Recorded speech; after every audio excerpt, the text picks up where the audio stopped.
शहजादा 1972 की एक Bollywood drama film है जो सुरिंदर कपूर द्वारा निर्मित और के शंकर द्वारा निर्देशित है, जो ब्रिटिश राजा के द्वारा सेट है। फिल्म में राजेश खन्ना और राखी मुख्य जोड़ी के रूप में है और सहायक कलाकार में वीना पडारी बाई और करण दावना शामिल है। संगीत आर.डी. बर्मन ने तैयार किया था। यह तमिल फिल्म इथु सत्याना की रीमेक थी। निर्माता सुरिंदर कपूर ने एक साक्षात्कार में कहा था कि शहजादा में शिक्षक भूमिका निभाने वाले राजेश खन्ना वास्तव में एक राजसी स्वभाव के थे। उन्होंने कीमत पर चर्चा किए बिना मेरे लिए शूटिंग शुरू कर दी थी। उन्होंने कहा कि फिल्म बनाने के बाद हम इस पर समझौता कर सकते हैं कहा और बैनर एसके इंटरनेशनल फिल्म एक मान्यता प्राप्त कंपनी बन गई थी। बाद में लगभग ब्रिटिश शासन के दौरान पुलिस के एक धनी डीआईजी के पास एक गरीब स्वतंत्रता सेनानी देवदाता आता है जो चाहता है कि उसकी बेटी जानकी की शादी डीआईजी के बेटे रतन से हो। डीआईजी और उनकी पत्नी राजलक्ष्मी ने देवदाता से साथ कुछ भी करने से इनकार कर दिया, लेकिन रतन ने किसी और से शादी करने से इनकार कर दिया।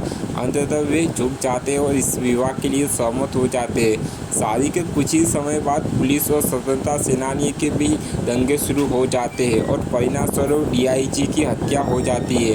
राजलक्ष्मी उसकी मौत के लिए देवदाता को दोषी ठहराती है और गर्भवती जानकी को अपना घर छोड़ने के लिए कहती है। अपनी पत्नी के लिए खड़े होने में असमर्थ रतन मूर्ख दर्शक बन रहता है, जबकि उसकी पत्नी को बाहर निकाल दिया जाता है। जानकी अपने पिता के साथ रहने चली जाती है, जिनकी अंततः मृत्यु हो जाती है और तब जानकी एक बेटे राजेश को जन्म देती है। वर्षों बाद राजेश बड़ा हो गया है, ट्रक चलाता है और उसे एक स्थानीय दुकानदार चंदा से प्यार हो जाता है, जिससे वह शादी करना चाहता है। जानकी चाहती है कि उसका बेटा जाकर अपने पिता से मिले और जब राजेश ऐसा करता है तो राजलक्ष्मी खुले दिल से उसके लिए एक पार्टी सौगात की व्यवस्था करती है, ये उम्मीद करते हुए कि वह अपनी मां को छोड़ देगा और उसके साथ रहेगा।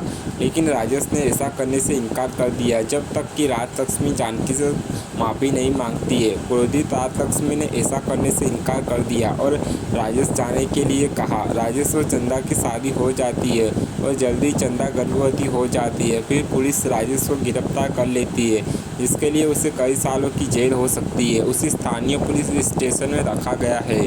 सच्चाई सामने आते ही असली अपराधी पकड़ा जाता है और राजेश को छोड़ दिया जाता है। वह घर लौटता है और पता है कि अब सब कुछ पहले जैसा नहीं है। चंदा ने एक बच्चे को जन्म दिया है और अब वह राजलक्ष्मी के साथ रहती है और घर लौटने से इनकार करती है। राजेश को अब यह पता लगाना होगा कि किस वजह से चंदा को जानकी को छोड़कर राजलक्ष्मी के साथ रहने के लिए मजबूर होना पड़ा।